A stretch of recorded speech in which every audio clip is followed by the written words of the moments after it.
La clase de hoy, ustedes ahí tienen el resumen, vamos a hablar de las funciones de la sangre, que en realidad es un tejido, y ustedes saben, es un tejido conectivo especializado, pero que está en estado líquido.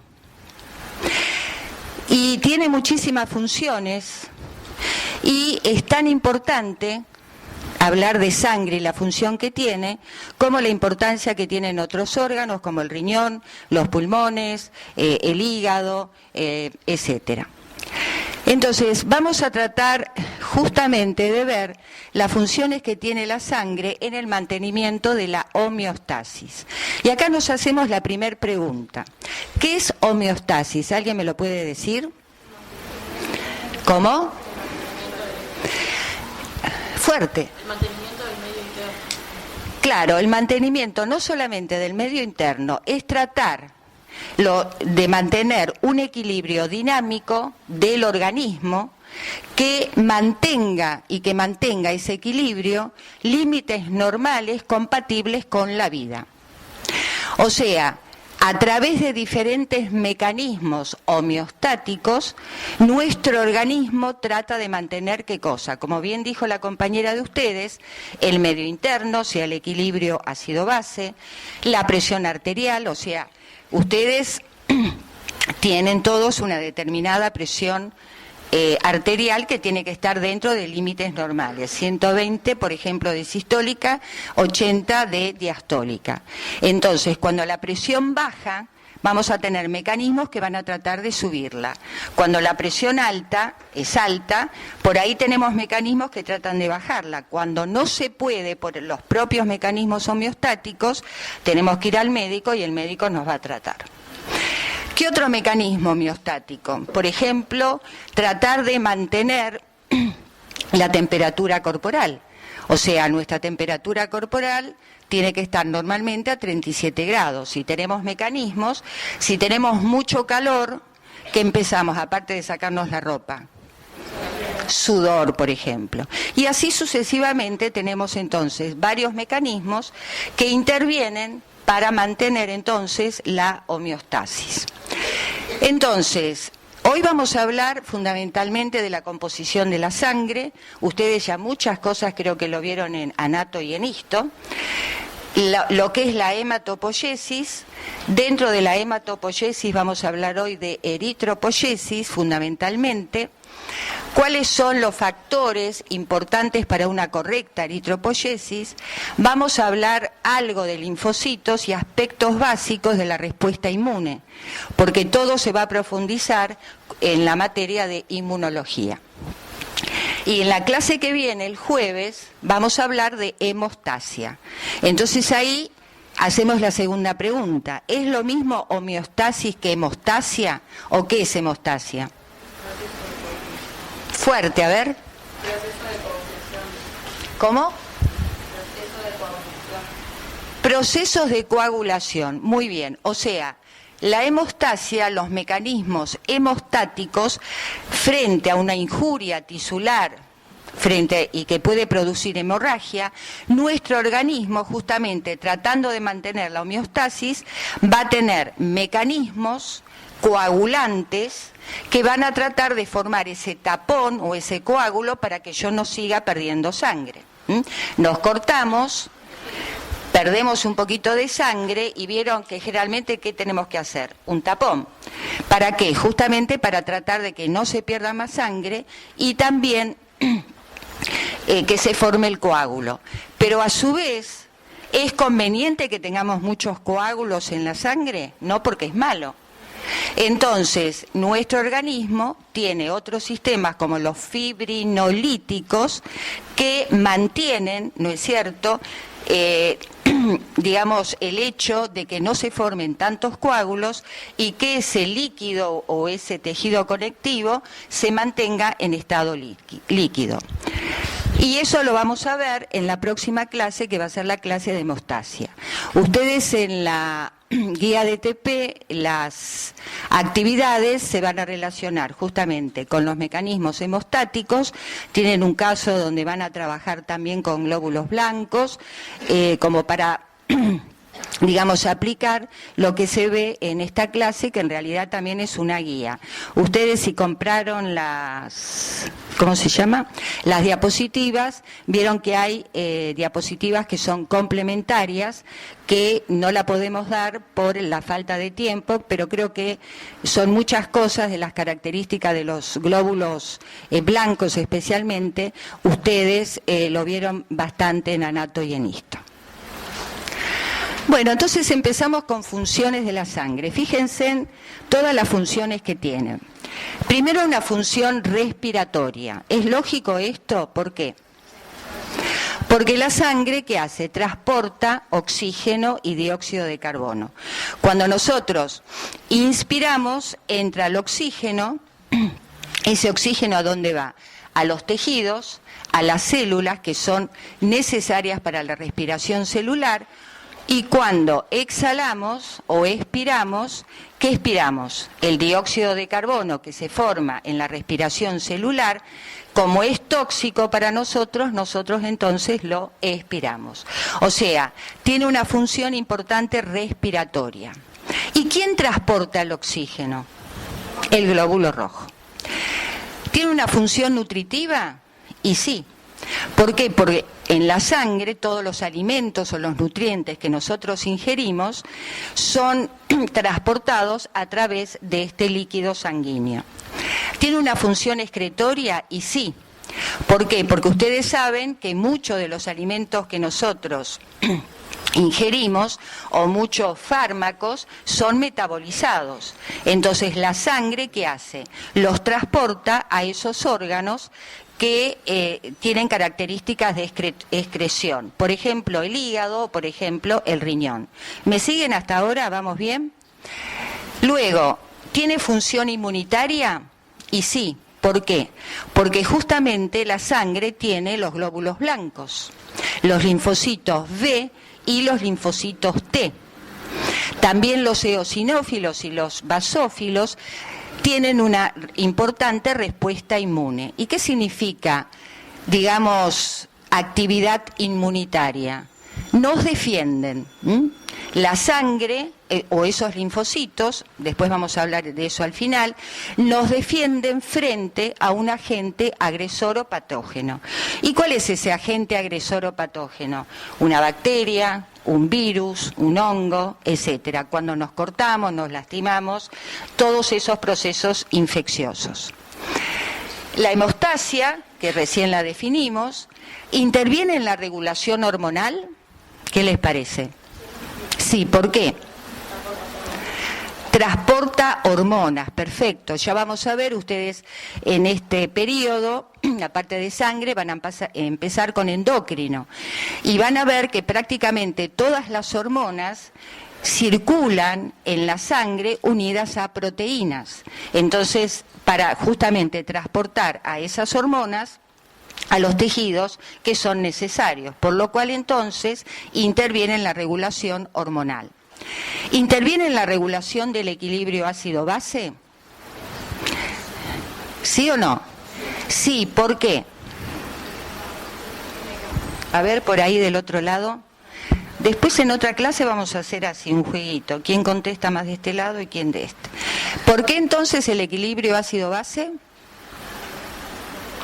Porque la sangre, ¿qué tiene? Aparte de hormonas, de nutrientes, tiene calcio, tiene fósforo, tiene glucosa, tiene proteínas, ¿tiene ácidos? Y sí, tiene ácidos, tiene hidroxilos. Entonces, la sangre lo que trata de mantener es, o colabora en mantener justamente un equilibrio ácido-base a un pH de ¿cuánto? 7,4. Entonces interviene en la regulación del equilibrio ácido-base. ¿Interviene en la regulación de la presión arterial? Sí, ¿por qué? Es un líquido y hay algo, un determinado tipo de presión que se denomina presión hidrostática. Tienen presión osmótica, presión oncótica y que ustedes ya saben lo que es, lo vieron en el primer TP, está la presión hidrostática. ¿Qué es presión hidrostática? Presión hidrostática desde el punto de vista físico es la fuerza ejercida por un determinado líquido sobre las paredes de un tubo. El líquido en este caso, ¿cuál sería? La sangre. Y entonces las paredes del tubo, ¿qué van a ser? Las arterias. ¿Tá? Entonces, evidentemente, si esa arteria está alterada por algo, por un ateroma, etcétera, ¿va a cambiar la presión arterial? Probablemente sí, se va a alterar. Cuando, por ejemplo, hay vasoconstricción o vasodilatación de ese vaso sanguíneo, el pasaje de la sangre va a ser, con el flujo más detenido, va a ser más veloz o menos veloz. ¿Y eso influye en qué? Influye entonces, eso significa resistencia periférica, influye entonces en la regulación de la presión arterial. ¿Se entendió esto? Como ven ustedes, son muchísimas las funciones que tiene este tejido conectivo especializado. Entonces, para definir, vamos a ver cuáles son los componentes que tiene la sangre. Tiene un componente líquido que es denominado plasma y tiene componentes celulares. El componente líquido, el plasma, forma parte de lo que es el líquido extracelular. Las iniciales LEC significa líquido extracelular. De otra forma se puede denominar, depende de los libros que ustedes estudien, se puede denominar compartimento extracelular, volumen de líquido extracelular. El líquido extracelular va a estar compuesto por un compartimento que es el intersticial y otro compartimento que es el intravascular. Y dentro de este compartimento intravascular está el plasma. ¿Y el plasma qué es lo que tiene? Tiene muchos componentes, que es lo que ustedes observan ahí. Sodio, potasio, cloro, glucosa, etcétera. Y el líquido intracelular, fíjense en que tiene prácticamente también los mismos componentes, pero con unidades diferentes. Porque si esto cambia, puede ser nocivo para la célula y para los órganos. Y ahí tienen abajo el líquido intersticial, que tiene componentes muy semejantes al plasma, pero tiene una concentración muy baja de proteínas. Entonces ahora les hago la siguiente pregunta. Si nosotros nos cortamos con algo, aparte de la infección, si ese algo estaba sucio y nos infectamos. ¿Vieron que cuando uno se corta al poco tiempo, si no se trata, qué pasa alrededor? Hay vasodilatación, nos duele, ¿y qué decimos? Que late, sentimos que late, ¿no es cierto? ¿Y eso qué es? Infiltración. ¿Por qué? Porque al cortarse, al herirse, parte de esas proteínas van a pasar al líquido intersticial. Y las proteínas determinan qué tipo de presión. Presión oncótica. ¿Y qué van a hacer? Atraer agua. Y por lo tanto, ¿qué tenemos? Inflamación y edema. ¿Se entendió esto? Bien. Y los elementos celulares, todos por ustedes conocidos. ¿Qué tiene la sangre? Glóbulos rojos, glóbulos blancos y plaquetas. Ahora, ustedes tienen una foto ahí. Esa foto, esperemos que ninguno de ustedes tuvo que hacerse alguna transfusión, pero acá hay futuros farmacéuticos y bioquímicos y muchos trabajan en esto, preparando estos sachets que salvan vidas. Ustedes hacia simple vista, ¿pueden distinguir si es suero o plasma? En realidad, ustedes seguro que se sacaron sangre para hacer algún tipo de análisis, ¿no es cierto? Se sacan sangre y vieron que a veces sacan sangre con anticoagulante o sin anticoagulante, porque para ciertas determinaciones bioquímicas hace falta plasma y para otras determinaciones hace falta suero. Lo que pasa que desde el punto de vista macroscópico, como es esto, es difícil determinar si es suero o plasma. Hay que trabajar en el laboratorio para ver si es suero o plasma. La gran diferencia es que el plasma tiene fibrinógeno. En cambio, el suero no tiene fibrinógeno, tiene todos los componentes menos el fibrinógeno.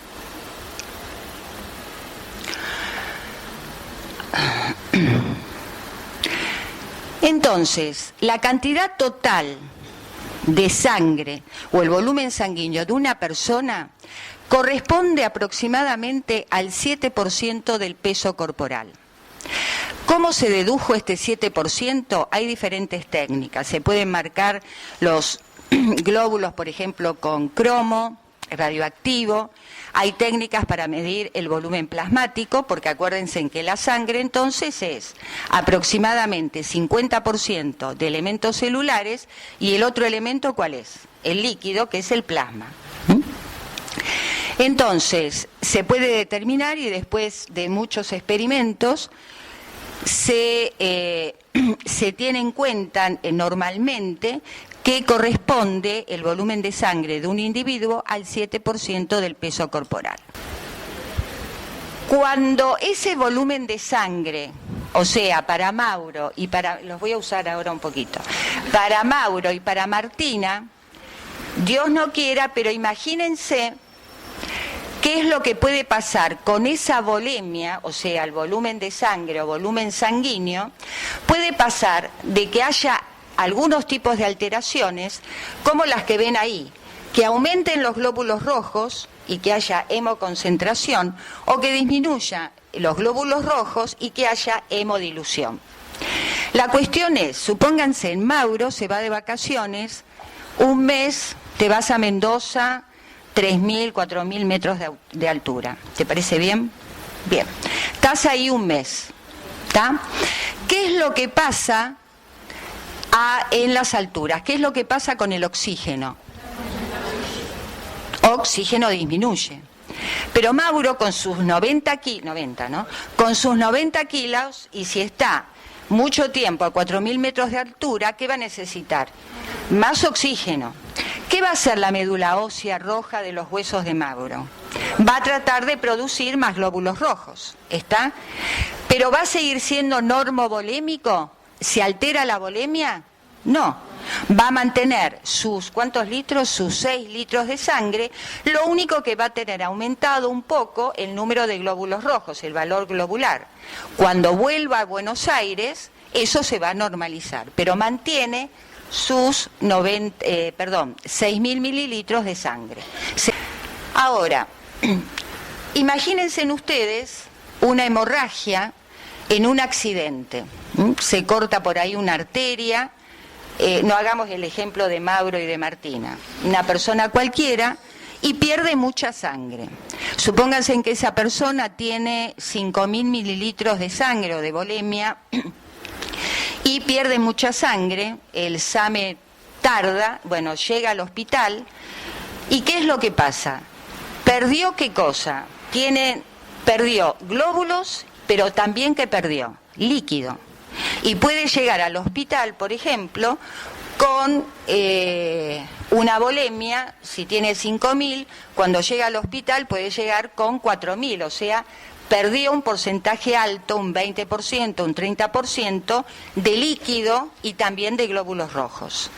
Entonces, si perdió líquido y perdió elementos celulares, esa persona, ¿cómo está? Hipovolémica. ¿Se entendió la diferencia? No tiene alteraciones y siguen siendo normovolémicos, sino que como perdió líquido y elementos celulares, por eso ustedes ven, y se ve en todos lados, no hay que verlo en películas, qué es lo que hacen rápidamente cuando llega el paciente. Le ponen la vía y ¿qué le dan? Cloruro de sodio o alguna transfusión de sangre, para nivelar la volemia rápidamente. Si no se nivela rápidamente, empiezan trastornos bastante graves, cardíacos, renales, el riñón deja de funcionar, el corazón también se altera y lógicamente hay riesgo de muerte. Vamos al caso de hipervolemia. Se aumenta mucho la volemia, pero puede ser a expensas, en un caso como les nombré anteriormente, la insuficiencia renal. ¿Se acuerdan que les dije el riñón? Vamos a hacer un esquemita sencillo.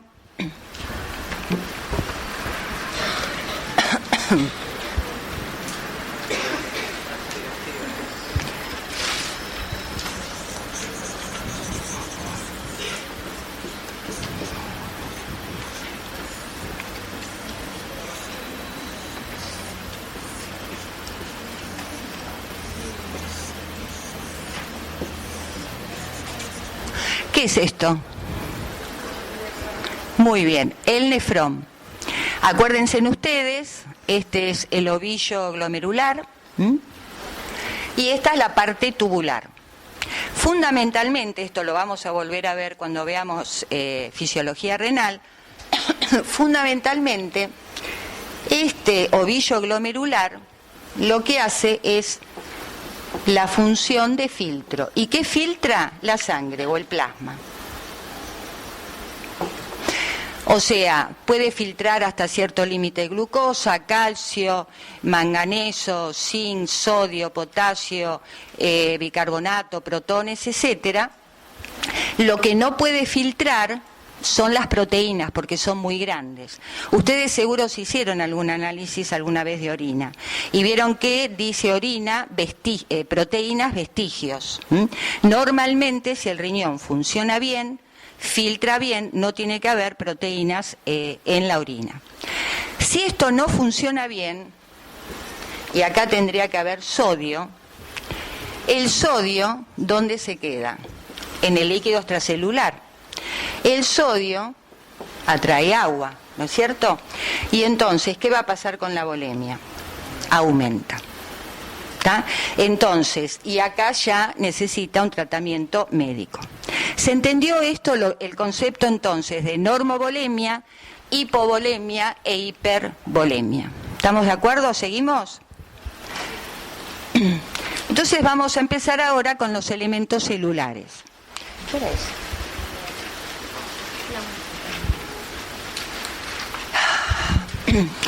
Ustedes lo que tienen representado aquí es el proceso de hematopoiesis. Cuando hablamos de hematopoiesis, estamos hablando de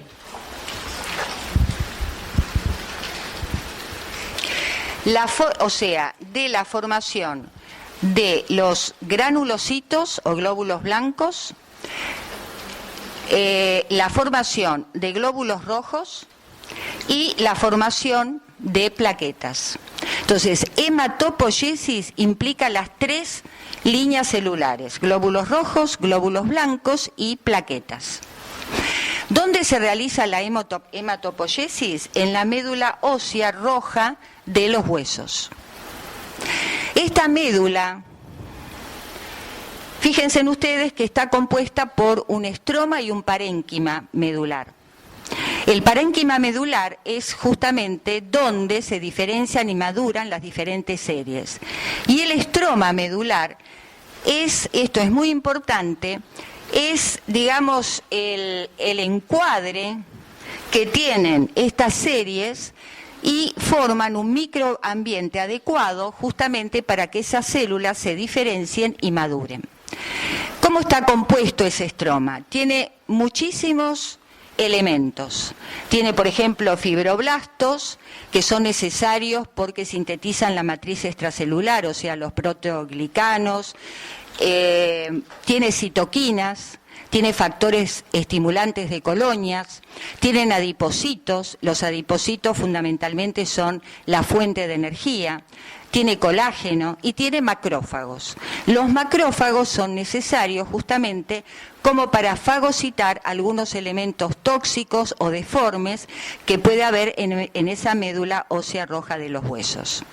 Si hay algún tipo de alteración que pueda haber en patologías de esta médula ósea, ¿qué vamos a tener? Problemas con las tres series, con los glóbulos rojos, glóbulos blancos y y las plaquetas. Por ejemplo, un paciente oncológico terminal que tiene que hacer quimioterapia, muchas veces, ¿qué pasa con los glóbulos blancos con la quimioterapia? Pueden bajar mucho, o sea, se altera este proceso hematopoyético.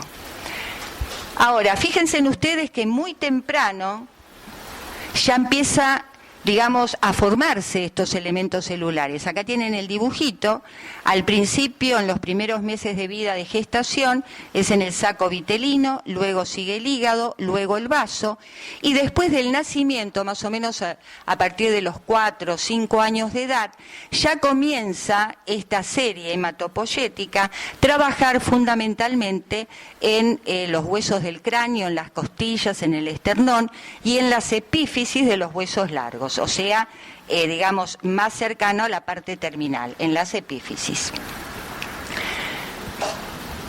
Los elementos, y esto yo creo que ustedes lo vieron en anato, ¿no es cierto? Y en histo. Entonces, fundamentalmente, todo comienza a partir de una célula stem cell o pluripotencial, que tiene la particularidad de autoperpetuarse. Esta célula va a dar origen a células progenitoras. ¿Progenitoras de qué? De la serie mieloide, y la serie mieloide va a corresponder a los glóbulos blancos, glóbulos rojos y plaquetas, y también hay una célula progenitora de la serie linfoide, o sea, de los linfocitos de tipo B y los linfocitos de tipo T. ¿Y qué hace falta? Todo lo que ustedes tienen acá. Factores estimulantes de colonias, citoquinas, especialmente las interleuquinas, tienen también factor de necrosis alfa, el factor de crecimiento, el TGF-beta, o sea, todos elementos necesarios para una correcta diferenciación y maduración de los elementos celulares. La gran diferencia la tienen fundamentalmente los linfocitos de tipo T, porque los linfocitos B larga, sí maduran dentro de la médula ósea. En cambio, los linfocitos T maduran fundamentalmente en el timo. Comenzamos entonces con la eritropoyesis. El esquema es exactamente el mismo, pero acá lo tienen más diferenciado, o sea, las stem cells, las células estimulantes de colonias, y cómo van madurando y diferenciándose hasta llegar al eritrocito. El proceso de síntesis de los glóbulos rojos, más o menos, en algunos libros dice 4 o 5 días, en otros libros dice 7, 8 días, así que bueno, tomemos ese promedio. Les digo porque en USAID puede decir, pero más o menos no podemos decir que el glóbulo rojo tarda, digamos, hasta salir a circulación, qué sé yo, tarda 3 meses, por ejemplo, 90 días. ¿Se entiende? Si eso está en algún apunte, eso está mal. Entonces, otro dato importante, que fíjense en que la célula anterior al eritrocito es el reticulocito. Muchas veces el reticulocito es muy útil en el laboratorio de bioquímica clínica porque los médicos lo utilizan como un elemento de cómo está la médula. O sea, el valor normal de reticulocitos en sangre es alrededor de 1 a 2%. Entonces, si por ejemplo está muy bajo, o sea, hay 0,5 por ejemplo, o 0,2, ¿qué significa? Que esa médula no está trabajando bien. Si es aplasia medular o no, bueno, eso hay que hacer otros estudios y eso lo define el médico. Ahora, fundamentalmente, fíjense en ustedes que acá hay, digamos, el nombre de una hormona, que es la eritropoyetina. Vamos a hablar un poquito más después. ¿Por qué la puse acá? Porque la eritropoyetina es una hormona fundamental para la síntesis correcta de los glóbulos rojos. O sea, hace falta eritropoyetina.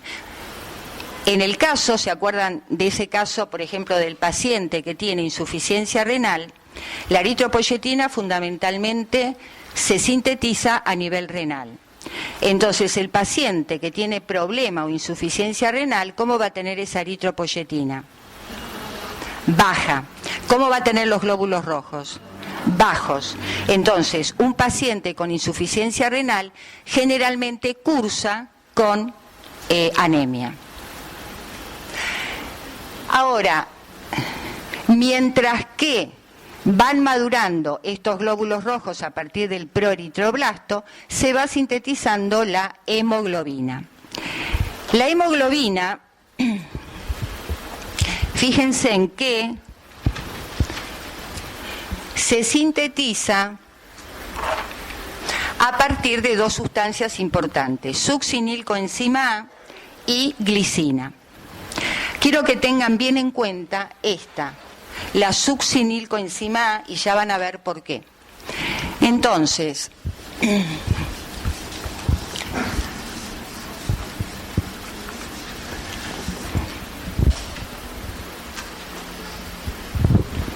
es la succinil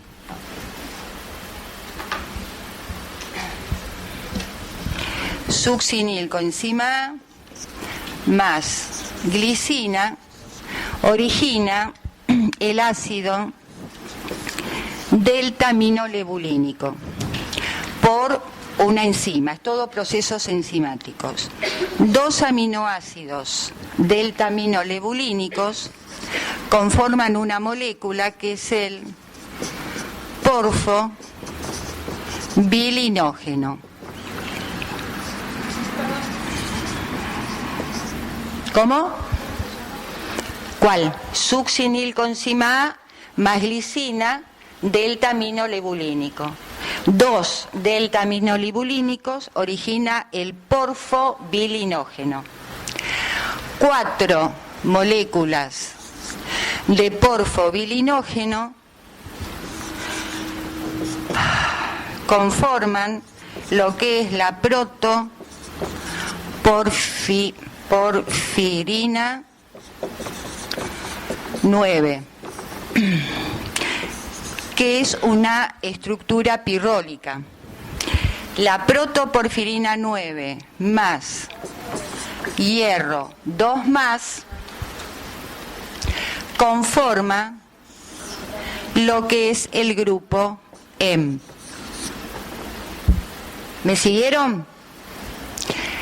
El grupo M más alfa-globinas más beta-globinas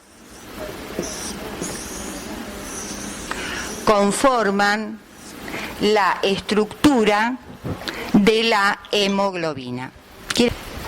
Globinas alfa 2, beta 2 conforman la hemoglobina. ¿Está?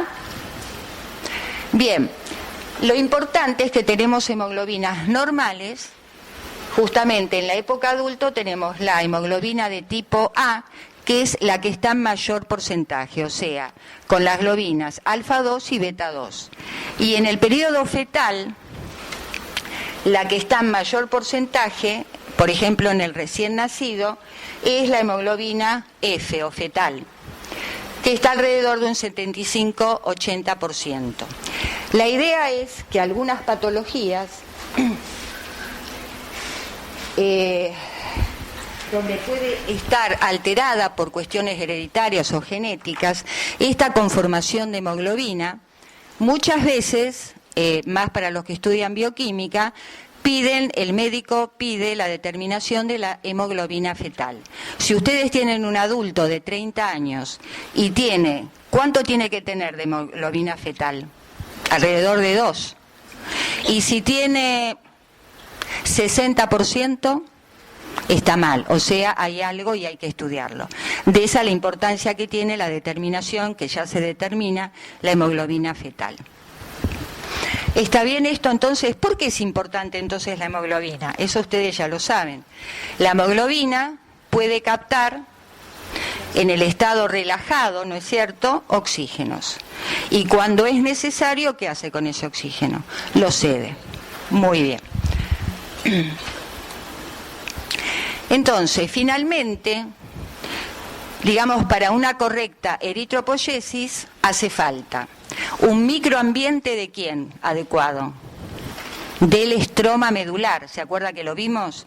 Del estroma medular, o sea, tenemos que tener fibroblastos, citoquinas, factores de crecimiento, y después tenemos que tener hierro. Ese es un factor importante, pues si tenemos deficiencia de hierro, ¿qué vamos a tener? Anemia, en definitiva. ¿Por qué? Porque no se conforma bien la molécula hemo y no se puede transportar bien el oxígeno. Entonces eso sería una anemia de tipo ferropénica. Después, hace falta muchísimas cosas: vitamina B12, ácido fólico, ácido ascórbico, cobre, manganeso, cobalto, zinc. Pero nosotros en esta clase lo que vamos a nombrar o charlar un poquitito más son de los 3 fundamentales, o sea, del hierro, la vitamina B12, el ácido fólico y el otro factor importante, la eritropoyetina. Entonces, ya un poco dijimos que la eritropoyetina se sintetiza a nivel renal, especialmente en las células intersticiales y en peritubulares, también en las células mesangiales del riñón. Y otro es el mayor porcentaje. Acuérdense ustedes que justamente si alrededor del 90% de la eritropoyetina se sintetiza en el riñón y tenemos el paciente con insuficiencia renal, cursa con anemia. Ahora en la actualidad, hace no mucho tiempo, calculo que hace más o menos 10 años, un poquitito más, y más los que trabajan, ¿hay algunos que trabajan en farmacias? ¿Sí o no? Bueno, para los futuros farmacéuticos, la eritropoyetina se sintetizó, hay eritropoyetina recombinante, que es igual a la natural del humano. Sale muy cara, eso sí.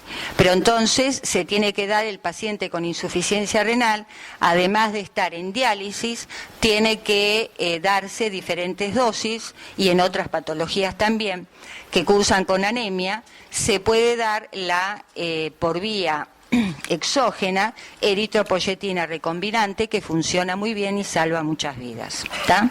¿Se entendió esto?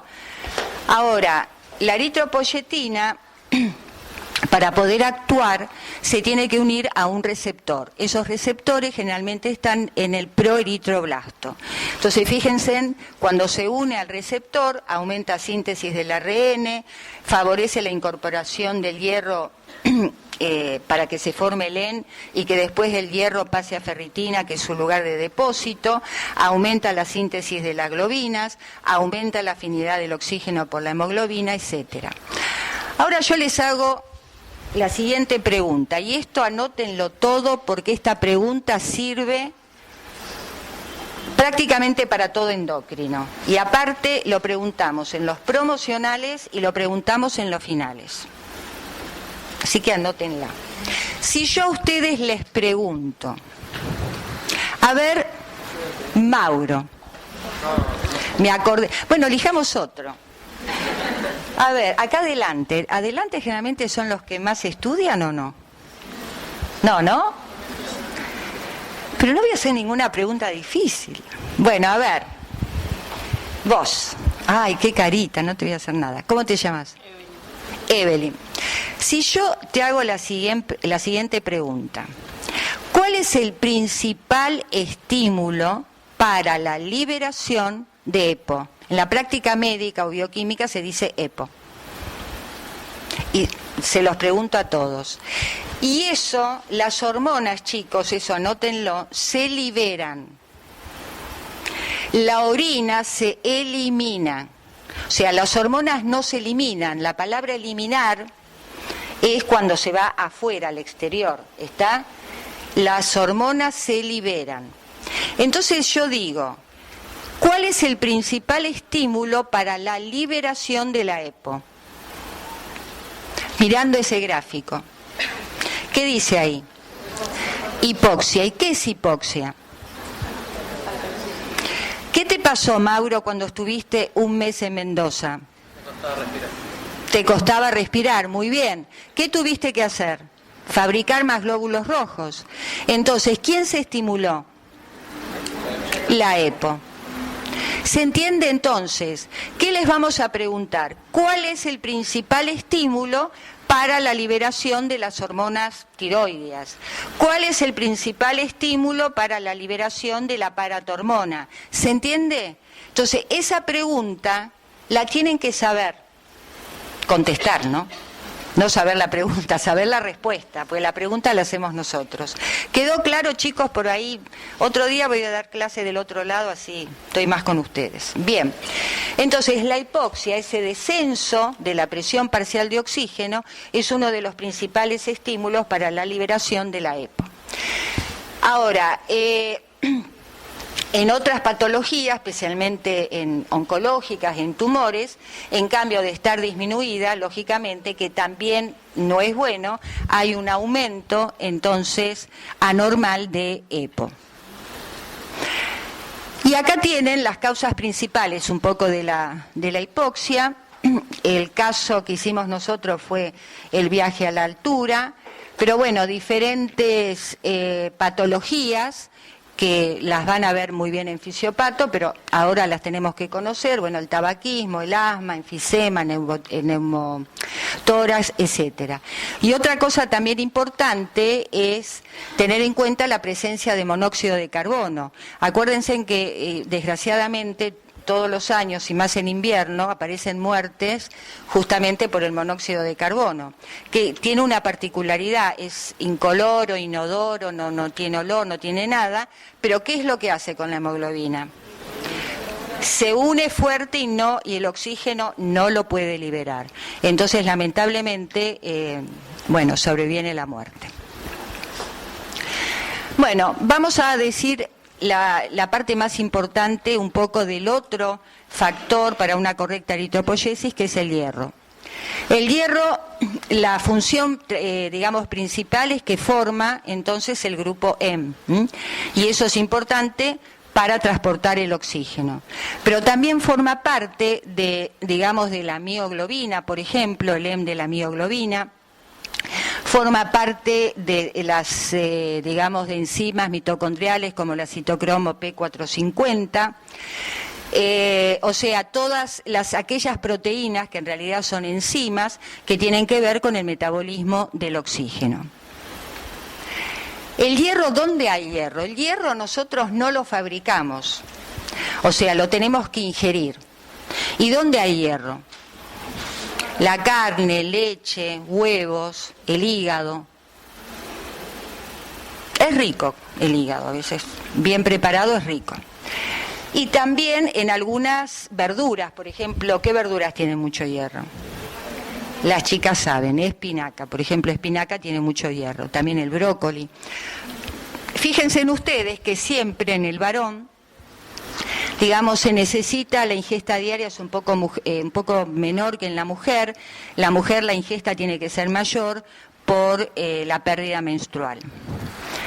El hierro, fíjense en ustedes entonces cómo está conformado en el organismo, lo que nombramos recién como hierro hemínico, en la hemoglobina, mioglobina, las citocromos o las catalasas, enzimas que tienen que ver con el metabolismo del oxígeno, y después tenemos el hierro no hemínico, que no forma parte del grupo M, en la transferrina. La transferrina es la proteína a la cual se une el hierro para circular en el plasma, y después también el hierro está unido a la ferritina o hemosiderina, fundamentalmente en el sistema mononuclear fagocítico y también en el hígado y algo en el vaso como depósito. Lo que ustedes tienen a la derecha, que ahí no salió porque quiere mucho color esto, fíjense en ustedes, es un poco el circuito interno del hierro. Están depósitos, cuando hace falta se libera hierro, en el plasma va unido a la transferrina plasmática. La transferrina plasmática libera este hierro a nivel de los receptores, ¿no es cierto?, del glóbulo rojo, para conformar entonces la molécula del M. Una vez que los glóbulos rojos salen a circulación, y ustedes saben que los glóbulos rojos no viven en eterno, ¿qué vida media tiene un glóbulo rojo? Aproximadamente 120 días. Entonces el glóbulo rojo pierde la parte energética, el ATP, y probablemente se piensa que debido a apoptosis ese glóbulo rojo se muere, se crena, pero libera, ¿qué cosa? El hierro. El hierro es vuelto captado y depositado tanto en el hígado como en el sistema macrófago. ¿Se entendió esto? Entonces es un circuito totalmente cerrado. ¿Cómo se absorbe el hierro? El hierro fundamentalmente se absorbe a nivel intestinal y fundamentalmente dentro del nivel intestinal en el duodeno. Entonces, El hierro, acuérdense entonces, nosotros lo podemos encontrar en el estado reducido, que sería el hierro 2+, y en el estado oxidado, que es el hierro 3+. Nosotros el hierro per se no lo podemos tener libre. ¿Por qué?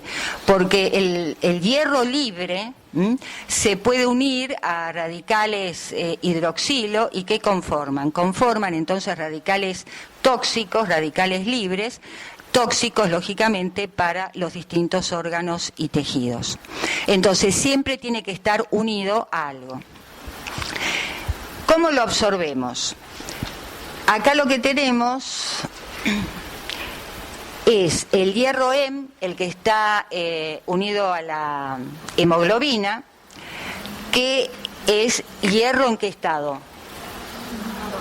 Hierro 2+, ¿no es cierto? Entonces el hierro 2+ puede penetrar, esta es la superficie apical y la membrana vasolateral del enterocito, penetra, ¿no es cierto?, se interna y en presencia de una hemoxigenasa se rompe del grupo Hem y se libera el hierro. Por otro lado, tenemos el hierro dietario que puede venir como hierro 3+. Entonces, este hierro 3+ puede ser reducido a hierro 2+ por el ácido ascórbico. ¿Y dónde tenemos ácido ascórbico? En la naranja, en los cítricos, ¿se acuerda? Es muy bueno tomar porque facilita entonces la absorción del hierro.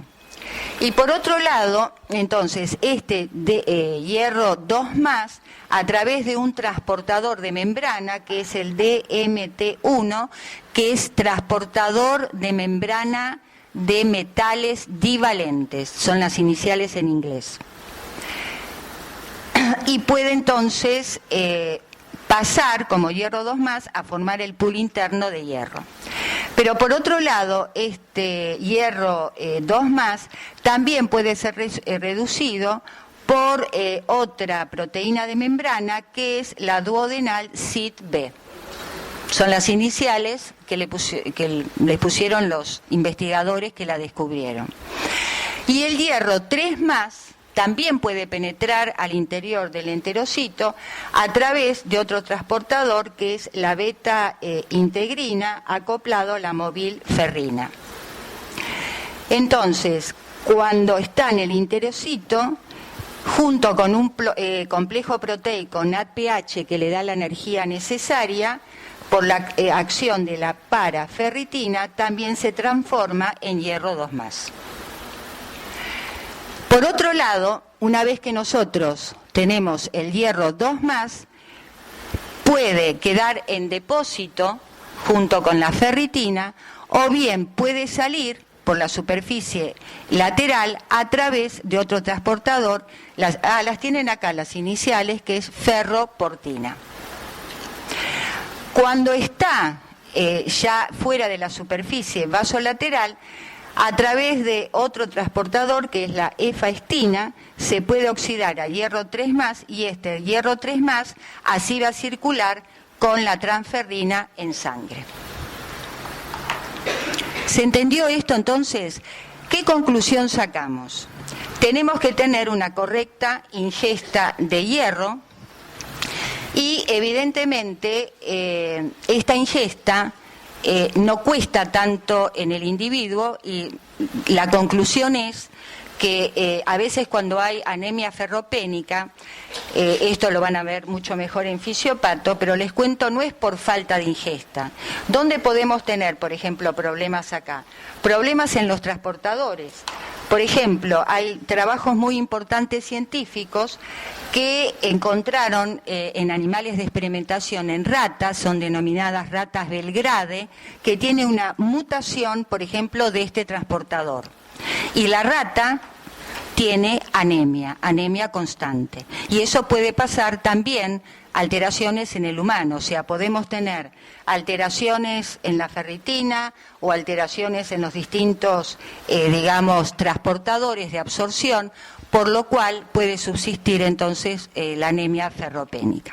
¿Se entendió esto, chicos? Bueno, vitamina B12 y ácido fólico, otros dos componentes importantes.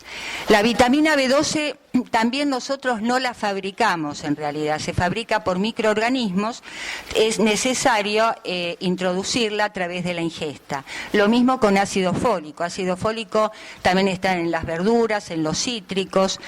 Y la vitamina B12, una vez luego de la ingesta, fundamentalmente va unida a nivel de la célula parietal con el factor intrínseco. Cuando llega al ilion terminal, ese factor, se une a ese complejo de factor intrínseco con vitamina B12 a un receptor y se puede liberar la vitamina B12 hacia la circulación. Una cosa importante, la vitamina B12 comúnmente se la denomina cianocobalamina. Y una vez que está en circulación, porque parece un trabalengua en las dos palabras, se transporta con proteínas denominadas transcobalaminas. Ustedes en los fármacos que se venden de vitamina B12 o complejo vitamínico, generalmente lo que dice es cobalamina. Y tiene varias funciones importantes la vitamina B12. Una es que es la formadora de una coenzima necesaria para la síntesis de la hemoglobina. ¿Cuál era? La succinilcoenzima A. ¿Se entiende entonces? ¿Se acuerdan que la succinilcoenzima A más glicina eran los dos elementos necesarios como para desencadenar la síntesis de hemoglobina, por lo cual la vitamina B12 es importante para eso. Y además también la vitamina B12 es importante en los procesos de mielinización nerviosa, o sea, la mielinización, la mielina de los nervios. Por eso ustedes van a ver que muchos médicos, no solamente por la parte de anemia, pueden dar complejos vitamínicos, sino en algunos trastornos neurológicos es importante ese complejo vitamínico que incluya la vitamina B12. Y el ácido fólico, que también se absorbe mediante glucosa a nivel duodenal, fundamentalmente es importante para la síntesis de las purinas y timidinas, que en realidad son las necesarias para la formación del ADN. ¿Se entendió esto, chicos? Entonces, esto es importante porque tratamos, o sea, como empezamos con los mecanismos homeostáticos, en realidad ese equilibrio dinámico se mantiene de la siguiente forma.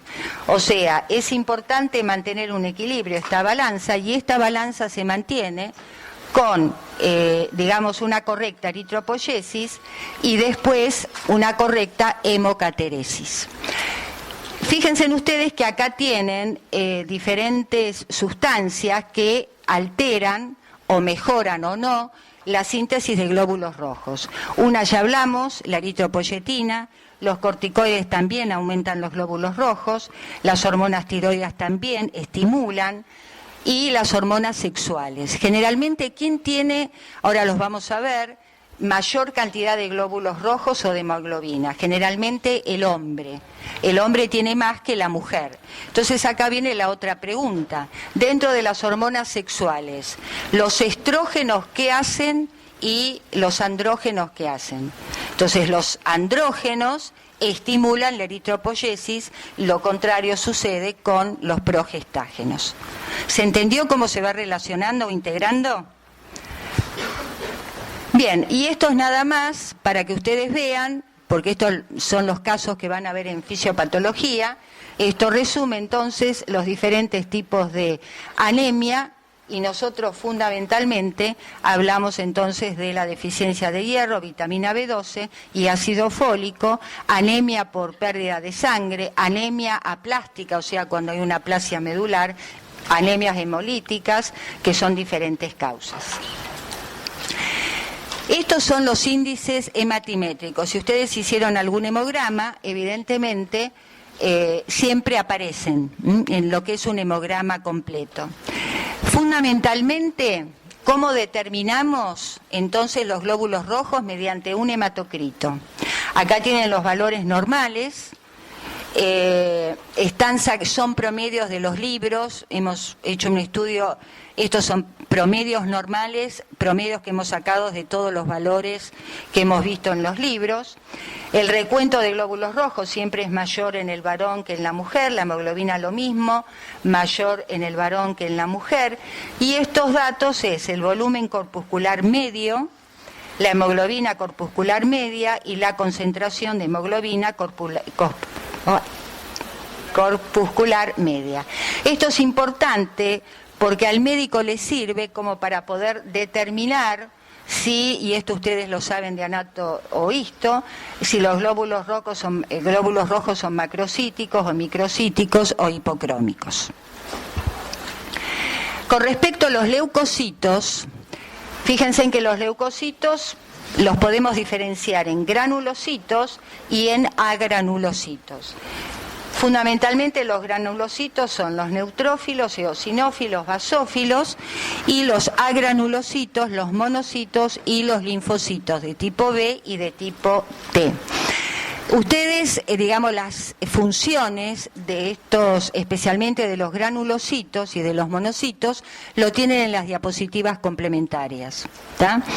Entonces, pero fundamentalmente, en resumen, los granulocitos, tanto los neutrófilos, eosinófilos, basófilos, son los primeros. ¿Qué es lo que hacen? Tratan de ¿qué? De fagocitar a ese agente patógeno. Lo que ustedes tienen acá es la fórmula porcentual y esto, FLA, es fórmula leucocitaria absoluta. Y estos serían los valores normales. Ya aprovecho para decirles que tienen que estudiar para el promocional, regulatorios y por supuesto final, valores normales. No se puede decir, como a veces se escucha, que los glóbulos blancos normales son 4 millones. Entonces uno que dice que una persona con 4 millones de glóbulos blancos no está viva, está muerta. Bien, y ya vamos terminando. Dos cosas, digamos, con respecto a la inmunidad. Acá tienen al pobre conejo, que está muy asustados, y estos son todos los agentes que quieren destruir este conejo. ¿Cómo se defiende el conejo? Y bueno, tiene una inmunidad natural que se denomina inespecífica, lo mismo nosotros tenemos, y otro tipo de inmunidad que se denomina adquirida. La importancia es, como yo les dije recién, es que justamente cuando nosotros nos cortamos con un cuchillo o nos caemos, etcétera, frente a esa injuria, seguro que va a haber una bacteria o algo. ¿Quién actúa primero? Actúan los granulocitos, los monocitos macrófagos, las células, las killer directamente, y otro sistema que después se los explico al final si tenemos tiempo, que también es importante en defensa, el sistema de complemento. Lo importante es que es esto, que esta serie de células no requiere contacto previo con el antígeno. El antígeno sería ese agente patógeno. Nosotros lo reconocemos como un antígeno.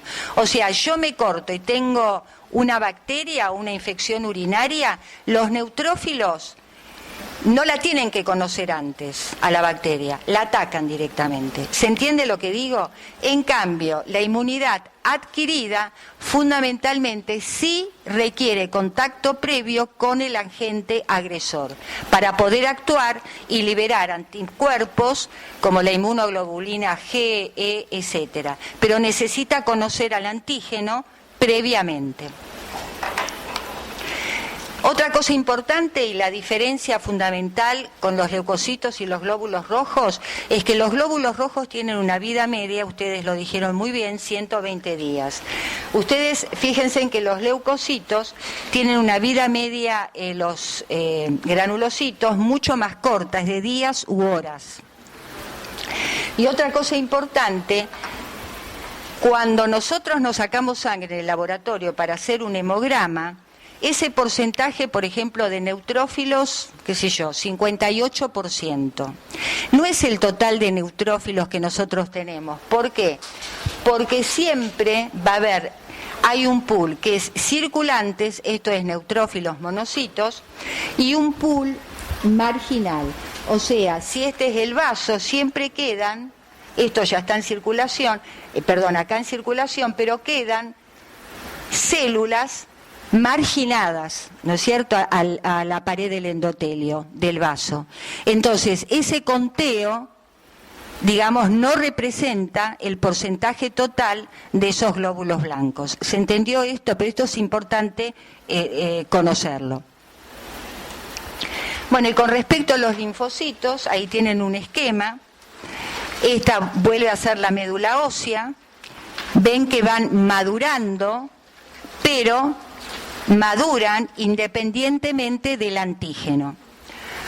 Cuando salen a circulación, el linfocito B maduro, para poder actuar, sí acá tiene que conocer al antígeno, es dependiente del antígeno. Y se divide entonces en las células plasmáticas o plasmocito y las células B de memoria. Bueno, estas son las inmunoglobulinas, se las nombro, o sea, la IgM, las inmunoglobulinas, que son varias, tienen esta particularidad de estructura química que es como si fuera una I.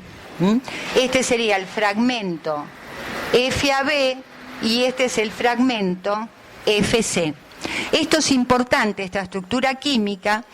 Esto después lo van a ver en las diapositivas complementarias, porque la bacteria, para ser reconocida por el neutrófilo, cuando yo me corto o me lastimo, el neutrófilo va rápidamente a atacar a esa bacteria.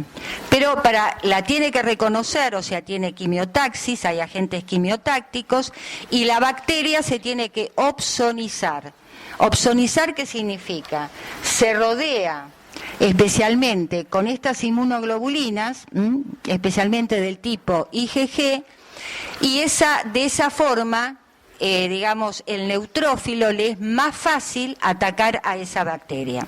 Esta explicación la tienen todo anotadito en las diapositivas complementarias. Bueno, y por último, es cómo actúan los linfocitos T. Fundamentalmente, ¿se acuerdan que yo les dije que los monocitos macrófagos tienen la particularidad de ser células presentadoras de antígeno? Acá tienen un esquema muy sencillo. Este es el antígeno, que luego en el macrófago es degradado por los productos de degradación que tiene el monocito, o sea, el monocito tiene citoquina, factor de necrosis tumoral, tiene peroxidasas, etcétera, y es captado entonces estos péptidos degradados por las proteínas de histocompatibilidad, el CMH. Lo presentan entonces al linfocito T, acá en la membrana, y este linfocito T se divide en los diferentes linfocitos, el citotóxico, colaborador o de memoria, para tratar entonces de fagocitar y destruir a este antígeno. Bueno, y esto es para que practiquen.